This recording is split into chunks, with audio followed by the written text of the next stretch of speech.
Friends, आप सभी का हमारे चैनल में स्वागत है। आप लोग हमारे साथ वीडियो में बने रहिए और मैं अभी एक छोटी सी कहानी सुनाऊंगी, तो आप लोग कहानी को पूरी ज़रूर सुनिएगा। और इस कहानी का नाम है गरीब की बकरी। रामू एक गरीब किसान था जो इधर उधर मजदूरी और काम धंधा किया करता था। इसी तरह से उसके गांव में एक हरिया नाम का अमीर किसान रहता था, जिसके बहुत सारी बकरियां और गाय भैंसें थी। और रामू उसी हरिया किसान के वहाँ हमेशा मजदूरी किया करता था और उसी के वहाँ काम धंधा करके जो भी पैसा उसको मिलता था वो अपने घर का सारा कारोबार चलाता था। एक दिन हरिया किसान कहने लगा कि रामू, मेरे वहाँ बकरियाँ बहुत सारे बच्चे दिए हैं, लेकिन एक इसमें से ये जो बच्चा है ये बहुत मरियल और बीमार है, ये सभी बच्चों को बीमार कर देगा। तो जाओ और इसको जंगल में छोड़ करके आओ। रामू ने कहा, नहीं मालिक, ये बीमार और छोटा बच्चा है, अगर हम इसे जंगल में छोड़ेंगे तो इसे दूसरे जानवर खा जाएंगे तो हमें पाप लगेगा। हरिया किसान कहने लगा, अरे ये तो बीमार वैसे भी है, वैसे मर जाएगा, तो इसको ऐसा करो, जंगल में ही छोड़ देते हैं। रामू ने कहा, नहीं मालिक, ऐसा मत करो। तभी हरिया किसान कहने लगा, तो तुमको इतनी दया है तो इसको तुम ही ले जाओ और जंगल में छोड़ करके आओ। रामू जैसे ही उस बच्चे को लेकर के जंगल में छोड़ने गया, तो जैसे ही उस बच्चे को छोड़ा और फिर आगे बढ़ा, वैसे ही वो बच्चा तुरंत लाचार होकर के रामू की तरफ चलने लगा। तो यह देख करके रामू को दया आ गई और उस बच्चे को तुरंत रामू ने गोद में उठा लिया और फिर से वापस घर ले आया। और फिर उसकी पत्नी ने जैसे ही उस बच्चे को देखा तो कहने लगी, अरे इस बीमार बच्चे को कहाँ से उठा लाए हो, मरियल बच्चा है, मर जाएगा। तो रामू कहने लगा, नहीं, इसको मालिक ने जंगल में छोड़ने के लिए कहा था, लेकिन इसके पे मुझे दया आ गई और इसने मेरा साथ नहीं छोड़ा, मैं इसे उठा लाया हूँ।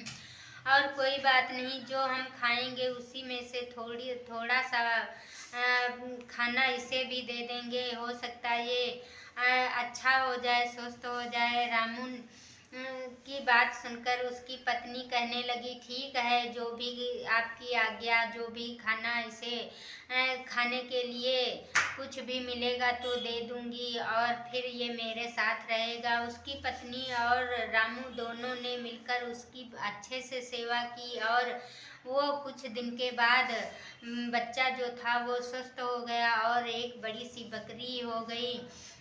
अब क्या, वो बकरी दूध देने लगी। रामू की पत्नी बकरी के दूध को दूहती थी और बहुत सारा दूध हो गया घर में। रामू कहने लगा, अच्छा हुआ मैंने इसे जंगल में नहीं छोड़ा, खाने को भले ना मिले लेकिन दूध तो पीने को ही मिलेगा। और तभी उसकी पत्नी कहने लगी, अरे ये कोई साधारण बकरी का बच्चा नहीं है, ये तो बहुत सारा दूध देती है, मैं इसके दूध को निकालते निकालते परेशान हो जाती हूँ, फिर भी इसके पास दूध कम नहीं होता है। और फिर रामू कहने लगा, अच्छी बात है। तो रामू की पत्नी बोली, अब इसके दूध को हम क्या करें, अब तो ये जब अगले दिन रामू की पत्नी ने दूध निकाला तो वो तो 20 लीटर दूध निकाला, फिर भी उसके पास दूध था। रामू की पत्नी कहने लगी, 20 लीटर आज मेरी बकरी ने दूध दिया, अब इस दूध को मैं क्या करूँगा। रामू कहने लगा कि चलिए कोई बात नहीं, मैं इस दूध को पूरे गांव में बेच देता हूँ और उसी से जो पैसे मिलेंगे मैं अपने झोपड़ी को सही करवा लूँगा। और वैसे भी जैसे ही पानी बरसता है मेरी झोपड़ी टपकने लगती है। ये सुन करके उसकी पत्नी बहुत खुश हुई और रामू अब क्या दूध बेचता था, गांव भर में पूरा दूध बेचता, फिर भी उसके पास दूध कम नहीं पड़ता था।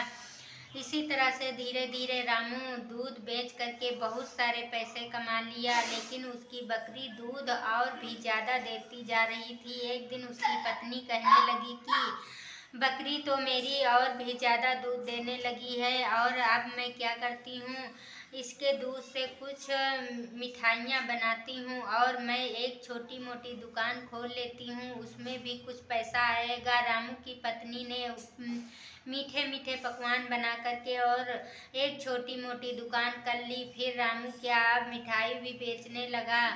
धीरे धीरे वो बहुत अमीर हो गया, लेकिन वो बकरी भी दूध देना बंद नहीं कर रही थी। बहुत सारा दूध उसके वहाँ होता था।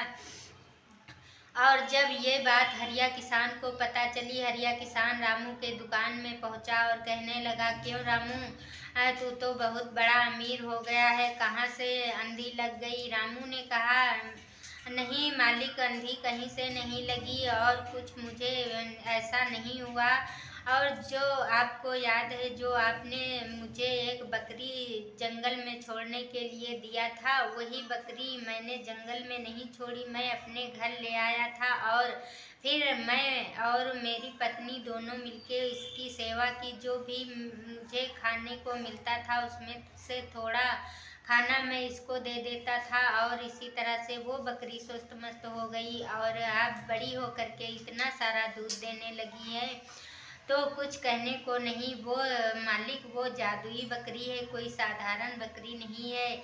और फिर अब मैं उसी से ये दूध बेच बेच करके अमीर हो गया हूँ और ये अपनी सी दुकान खोल ली हूँ। यह सुन करके हरिया किसान को बहुत गुस्सा आया और फिर उसने कहा, पंचायत इकट्ठा की और हरिया किसान ने रामू को बुलवाया। पंचायत ने कहा कि क्यों रामू, जो हरिया किसान कह रहा है वो बात सही है? रामू ने कहा, नहीं पंचायत, ये बात सच नहीं है। हरिया किसान ने मुझे ये बकरी का बच्चा जंगल में छोड़ने के लिए कहा था, लेकिन मुझे दया आ गई तो मैंने इस बकरी के बच्चे को पाल लिया था। अब वही बकरी का बच्चा बड़ा होकर के मुझे इतना सारा दूध दे रहा है, मैं उसी से दूध बेच करके अमीर हो गया हूँ। अब इनको बुरा लग रहा है। हरिया किसान ने कहा, हाँ हाँ, तो उस पे अधिकार मेरा ही है। पंचायत ने कहा, नहीं, अब अधिकार तुम्हारा नहीं रहा, अब रामू का ही अधिकार है। और फिर क्या हुआ, वहाँ से हरिया गुस्सा करके चला गया। अगले दिन रामू के घर से कुछ चोरों को लगा करके और उसकी बकरी चुरा लिया। फिर रामू ने देखा उसकी बकरी नहीं है। रामू ने कहा, ये हरिया किसान ही ऐसा कर सकता है, बकरी को चुरा के ले गया होगा। उसकी पत्नी कहने लगी, चलो मैं उनके घर चलती हूँ और बकरी लेके आती हूँ। रामू कहने लगा, नहीं, वो बकरी खुद ही आ जाएगी। और 2-3 दिन हरिया किसान ने बकरी से दूध निकाला, फिर बकरी ने क्या दूध देना ही बंद कर दिया, उसको कोई प्यार करने वाला था ही नहीं। और फिर धीरे धीरे बकरी ने बिल्कुल दूध देना बंद कर दिया। अब क्या, एक दिन रामू को फिर से हरिया किसान ने बुलाया और सारी बात बताया। रामू ने कहा, मैंने इसे इतना प्यार दुलार दिया है, इसके वजह से इसने भी मुझे प्यार दुलार दिया है और ये मेरे पास जाएगी तो फिर से उतना ही दूध देगी। हरिया ने कहा, ठीक है रामू, अगर अब की बार ये बकरी वैसे ही दूध देगी तो मैं हमेशा के लिए तुम्हें ये बकरी दे दूंगा। और फिर रामू को हरिया ने उस बकरी को दे दी। 2-3 दिन के बाद उस बकरी ने फिर से स्वस्थ मस्त हो गई और दूध देना शुरू कर दिया। रामू के पास फिर से उतना ही दूध होने लगा। यह सुनते ही हरिया की आंखें खुली की खुली रह गई और तभी हरिया भी समझ गया कि जानवरों को भी प्यार दुलार की ज़रूरत होती है। जितना इसे रामू प्यार करता है उतना ही ये बकरी भी रामू से प्यार करती है और उसको इतना सारा अमीर बना दिया। तो आप लोग इस कहानी को ज़रूर सुनिएगा। अगर कहानी अच्छी लगे तो लाइक करना, कमेंट करके बताना मेरी कहानियाँ कैसी लगती हैं और अगली कहानी में आप लोगों का स्वागत है। तब तक के लिए बाय बाय।